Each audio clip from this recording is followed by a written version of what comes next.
Okay guys, layout update time. I know I promised I was going to be doing more operations, um, but I've been having so much fun building stuff and updating the layout that I haven't actually run it. And when I do, since everything on the layout is actually operating with Blue Nami, I can't necessarily record it with my phone because I'm operating the trains. So over here in the yard, I wanted to show you one change. Is that tank car, or that tank back in the back. That used to be the Grant Line double deck or double horizontal tanks, and I'll show you where that went here in just a moment. Right now I'm doing this without the staging yard attached, so it's just going to be kind of a overview of what the progress is. So you can kind of see the yard, got some couple of trains built up ready to go. Some locomotives ready. And then, like I said, now that I've got this tank here, I'm gonna get a couple of things, update this area and finish the ground cover scenery, because that's just the blue foam there painted. So it'll be nice to get that updated. So with that, we're gonna move, and we got this train departing the yard and heading over here by the neighborhood. Now this neighborhood is a fairly recent project. This is part of the new expansion here that started right about at that wall there. So I need to touch up the paint on the wall there a little bit. But look, I built all these trees and put them up here. So now we actually have a separation of the neighborhood from the town. So the last thing I need to do is go in here and put some fencing. I want to put some wooden fences over here, and then maybe put some kids playing back here in the background or whatever. And then that's actually, I'm going to put some animal of some form in there, just because that was a natural break in where the styrofoam layers were, but I kind of liked where it looked, so I figured I'll leave that up. So we got our mini print smoker, as I talked about. I haven't done much to finish this building yet. It's mostly painted, but I got to do some more work to it. But the neighborhood looks so much better now once you've got some trees in there, and even coming here around the corner. And then we've got Mr. Jerry Day over here taking photographs of the train, because that's what he does. So anyway, beyond that, still haven't figured out where I'm doing with this little corner here yet, but it's at least viewable with the paint and a couple of things there. It's not really noticed. But one thing you'll notice is I did do street lights. So I've added some street lights through here. And then here in the parking lot, I started with some street lights here. So we've got, these are the standard Woodland Scenics, the wooden pole versions that are just plug. So I got 4 of them on here, and it actually looks really cool in the dark. And I'll inlay a photograph here so you can see that.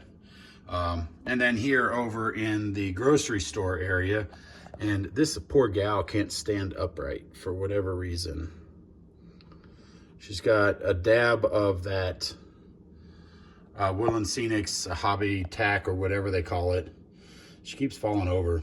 But anyway, but these are Atlas street lights that I thought were actually pretty cool and would look good in the parking lot here at the grocery store. So I want to put another one over here, kind of there, and then I need to actually stripe this area. So that's going to be done here fairly soon. So we're going to keep coming around, and I was building trees here, so you can see I've added a lot more trees in this area to kind of give us a break, you know, a scene break, so the train goes behind the trees, and it makes a really cool effect. Can't do too many trees here because I still have to reach back to be able to couple and uncouple the interchange with the Katy. But I still need to build some more trees and do some more over here. And this lot, I still haven't figured out what I'm going to do yet, but at least it's got some ground cover. So looking at this, it looks pretty complete. And to think, you know, this is July, this is less than a year, and I've got all of this scenery done. The only building in this particular section here that was built is the Whataburger, and that, as I mentioned, was a 3D print.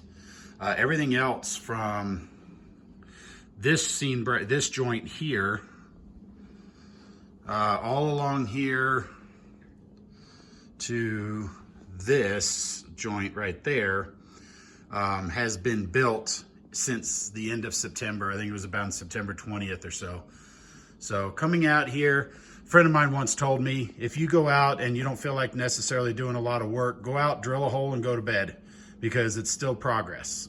So I'll come out here and do some patches of grass and then go to bed. I'll come out here and lay a section of concrete and go to bed. Or I'll start building a building and go to bed. You know, the case is, but it's always progress, and it allows you to get a lot of work done in a relatively short period of time.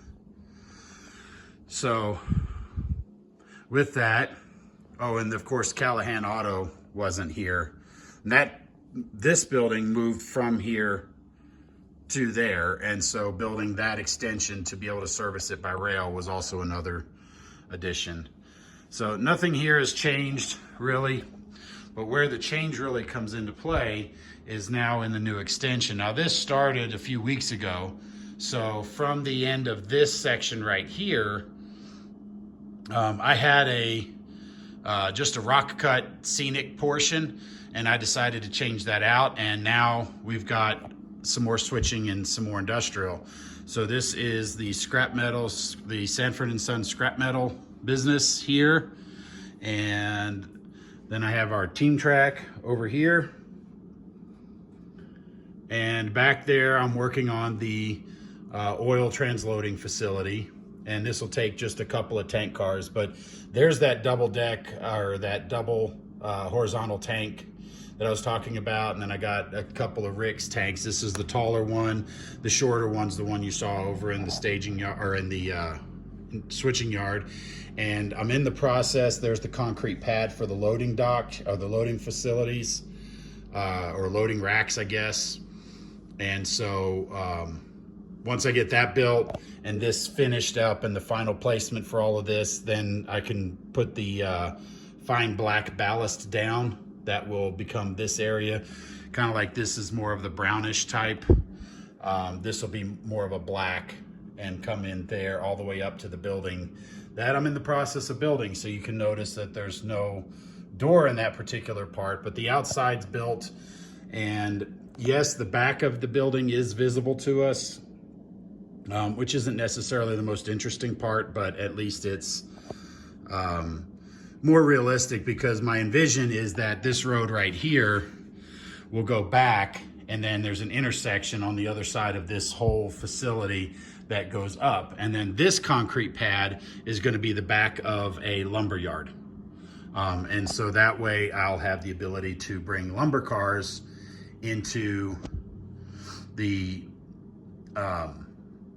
team track, and then they'll bring around a forklift or a small truck and be able to carry the lumber around to the lumber yard. But I haven't started that kit yet, and I haven't, honestly, you can look at it and see that I haven't even finished sanding this flat down.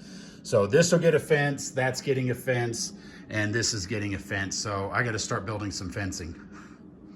So, but you can see this, the ground cover on this is about 95% complete.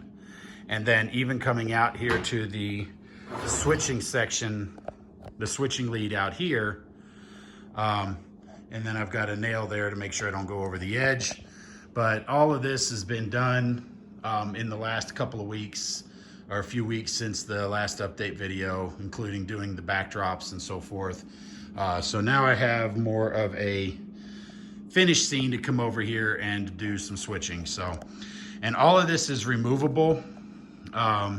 This section just bolts on. As you can see, there's no legs under there, but I've got a 2-pin quick connector down here for power. And then a 6-pin connector there. And the legs are just PVC pipe that I cut to fit, and in the end put a cap, drilled a hole, and put a T-nut in the end so I can adjust the height. So these are really, really light. There's one there. And then of course there's one there. And then this section is actually a little shorter than I wanted. It's 7.5 foot, and then the 30-inch switching lead. And the reason for that is because this has to be stored